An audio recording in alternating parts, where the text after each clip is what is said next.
जब हमने ये वाली रिएक्शन करी थी संयोजन अभिक्रिया, तो हमने क्या इस्तेमाल किया था, हमने कब इस्तेमाल किया था, पीओपी का। किसका? पीओपी का इस्तेमाल किया था, जिसके अंदर क्या हुआ था, पीओपी के अंदर हमने क्या डाला था, पानी डाला था। तो वो किसका निर्माण कर रही थी, जिप्सम का, पत्थर नहीं, जिप्सम।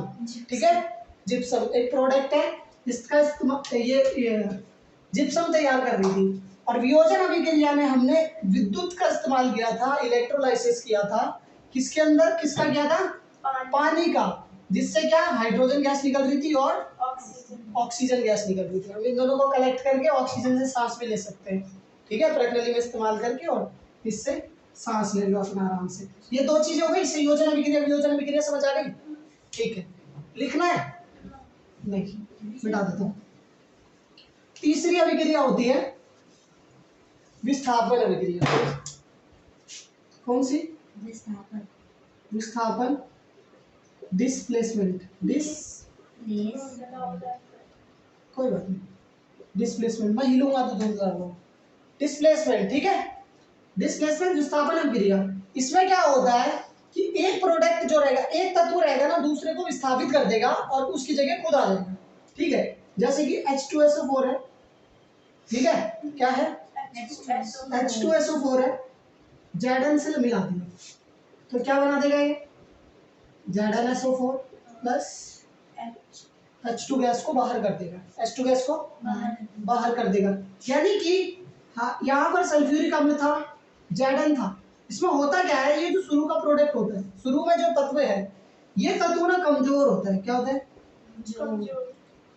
अब भाई जो कमजोर रहेगा और जो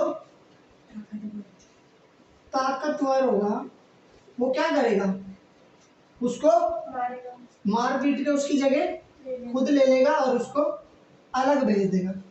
ठीक है, हाइड्रोजन को अलग कर देगा। ये जो है, ये ताकतवर राजा है, और ये जो है कमजोर राजा है। कमजोर राजा प्रजा के साथ रह रही है, तो ताकतवर राजा आया और उसने कमजोर राजा को हटा के उसकी प्रजा पे कब्जा कर दिया। ठीक है, समझ आ गया?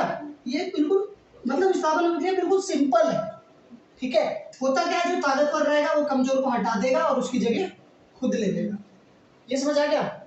इसमें हमने तीसरी वाली अभिक्रिया के अंदर हमने क्या किया था, हमने H2SO4 के अंदर एल्युमिनियम डाला था। तो एल्युमिनियम क्या कर रहा था, हाइड्रोजन गैस को विस्थापित करके हाइड्रोजन गैस को वेपराइज कर दिया, भेज दिया बाहर, और खुद उसकी जगह आ गया। ठीक है, विस्थापन में उसके बाद आता है द्वि विस्थापन। कौन सा? द्वि विस्थापन अभिक्रिया। ठीक है, द्वि विस्थापन अभिक्रिया में क्या होता है, संयोग कर लेते हैं आपस में, एक दूसरे को दे ले लेते हैं। ठीक है, जैसे मैं बात करूं अगर HCl की, तो HCl एक तरीके का अम्ल होता है। क्या होता है, अम्ल होता है। NaOH जो होता है वो क्या होता है, क्षार होता है। ठीक है, ये दोनों जब मिलते हैं आपस में, तो NaCl और H2O का निर्माण होता है। देखो, Na शुरू में है, यहाँ पे Cl लास्ट में है। इसने बोला भाई हम दोनों आपस में मिल रहे हैं, तुम अपना देख लो। ठीक है, तो क्या किया हाइड्रोजन ने, हाइड्रोजन बोला तू बचा हुआ है, चल एक काम कर, OH से बोला कि तू एक काम कर मेरे साथ मिल जा, तो ये मिल। ठीक है, इस द्वि विस्थापन में क्या करते हैं, एक दूसरे का सहयोग करके एक दूसरे को विस्थापित कर लेते हैं, आपस में अरेंज को चेंज कर लेते हैं। ठीक है ना, चेंज करके और एक दूसरे से विस्थापित हो जाते हैं। कल हमने किया था बेकिंग सोडा वाला। बेकिंग सोडा के अंदर हमने क्या डाला था, एसिटिक अम्ल डाला था, एसिटिक एसिड। ठीक है, दोनों ही वीक होते हैं, दोनों ही दुर्बल होते हैं। ठीक है, ताकतवर नहीं होते ज्यादा, इसीलिए रिएक्शन करने में इतना टाइम लग रहा था और धीरे धीरे रिएक्शन हो रहा था। अगर मैं इसकी जगह स्ट्रांग लेता, जैसे ये स्ट्रांग होते हैं, जैसे ही हुआ ना वैसे ही स्टार्ट कर, एक बूंद डालते ही तुरंत रिएक्शन करने में और तुरंत सब कुछ सामने आ जाएगा तुम्हारे। ठीक है, बहुत तेजी से रिएक्शन करेंगे। ये जो होते हैं बहुत प्रबल होते हैं, बहुत ताकतवर होते हैं, बहुत जल्दी जल्दी रिएक्शन करते हैं। तो द्वि विस्थापन में बस एक दूसरे को क्या करते हैं, चेंज कर लेते हैं आपस में। ठीक है, एलिमेंट्स। समझ आ गया? इसके बाद हम बात करते हैं रिडॉक्स की। किसकी? रिडॉक्स रिएक्शन की। रिडॉक्स रिएक्शन में दो रिएक्शन आते हैं, एक होता है ऑक्सीडेशन और एक होता है रिडक्शन। ठीक है, ऑक्सीडेशन और रिडक्शन ये मैंने कल बताया था, तो आज इस टॉपिक में बात नहीं करेंगे। ठीक है, और अगर इस टॉपिक पे बात करेंगे तो हम डायरेक्ट एक्सपेरिमेंट करके करेंगे। ठीक है, एक एक्सपेरिमेंट करेंगे, उसमें दिखा भी देंगे और साथ के साथ ये टॉपिक भी पूरा क्लियर हो जाएगा। इसके बाद आता है संचारण। क्या आता है? संचारित हो जाना किसी भी चीज का, है ना, संचारित हो जाता है। देखो अगर मैं बात करूं जंग लगने की, जंग सिर्फ लोहे के अंदर लगता है ना, और अगर मैं बात करूं संचारण की तो वो ना सभी मेटल्स में लगता है। मेटल्स जो रहते हैं ना अलग अलग, सब मेटल्स नहीं, सभी नहीं, लेकिन कुछ कुछ मेटल्स के ऊपर लग जाता है। जैसे अगर मैं बात करूं सिल्वर की, किसकी? सिल्वर क्या होता है? चांदी होता है। ठीक है, चांदी की बात करूं तो इस पे जो आता है ना काले रंग की परत चढ़ती है। कैसी? काले रंग की। देखा है तुमने? चांदी अगर रहेगा कुछ समय बाद जो होता है वो काला पड़ जाता है। कहते हैं कि हमारी चांदी ना काली हो गई, खराब थी। हाँ, पायल वगैरह जो रहती है ना वो काली पड़ जाती है। ठीक है, चांदी की होती है। और उसके बाद अगर मैं बात करूं किसकी, तांबे की या पीतल की, ठीक है, तो वो होता है हरे रंग की। कौन सी? हरे रंग की पड़ जाती है। ठीक है, ये खराब हो जाते हैं। अगर मैं बात करूं लोहे की तो वो कैसी हो जाती है? भूरे रंग की हो जाती है। कैसी हो जाती है? भूरे रंग की हो जाती है। हाँ, ठीक है।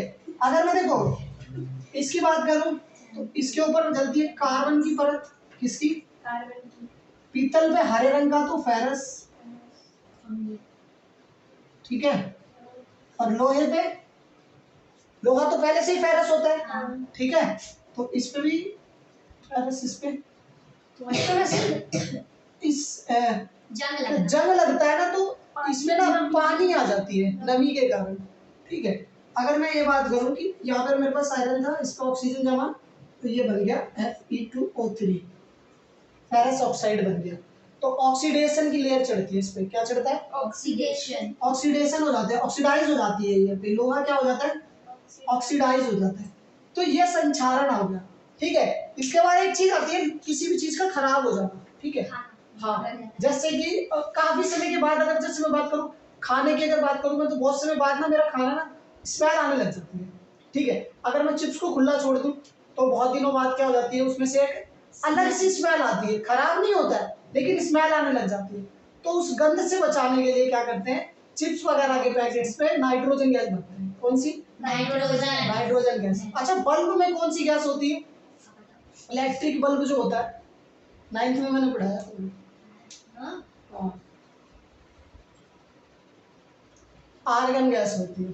कौन सी? आर्गन होती है। मैंने क्या बताया था, एक सीरीज होती है लास्ट वाली जिसके अंदर क्या होता है, वो किसी से भी रिएक्शन नहीं करते, यानी बाहर कक्ष उनका फुल होता है। हीलियम, है ना, हीलियम, उसके बाद नियोन, आर्गन। ठीक है ना, इसमें जियोन आता है, बहुत सारे आते हैं प्रोडक्ट, बहुत सारे तत्व आते हैं। तो ये जो रहते हैं ना ये किसी से भी रिएक्शन नहीं करते, इसीलिए इनको बल्ब के अंदर भर दिया जाता है। तो इसीलिए फिलामेंट जो रहता है ना उसका, वो अच्छे से जलता है, काम करता है। क्योंकि वो बाहर से, अगर बाहर जलाऊंगा ना मैं तो देखना तुरंत फट जाएगा। ठीक है, तो ये टॉपिक तो अलग चीज है। हम बात कर रहे हैं कि चिप्स के अंदर जो रहता है वो नाइट्रोजन गैस हम उसमें डालते हैं ताकि बाहर से ऑक्सीडाइज ना हो। क्या चीज ना हो? ऑक्सीडाइज ना हो, ऑक्सीजन के संपर्क में ना आए। ऑक्सीजन के संपर्क में आएगा तुरंत खराब हो जाएगा। ठीक है, इतना समझ आ गया? पहले चैप्टर में तुम्हारे बस इतना ही है, यही 5-6 टॉपिक है। जितनी टॉपिक मैंने अभी सब पढ़ा दिए ना, यही 5-6 टॉपिक है। अगर और डिटेल में पढ़ना है तो कोई दिक्कत नहीं है, और पढ़ो, तुम्हें खुद करना पड़ेगा। वीडियो भेजी तो आपने? ठीक है गाइस, बाय बाय। कमेंट कर देना। क्या करेगी? क्या ये देखो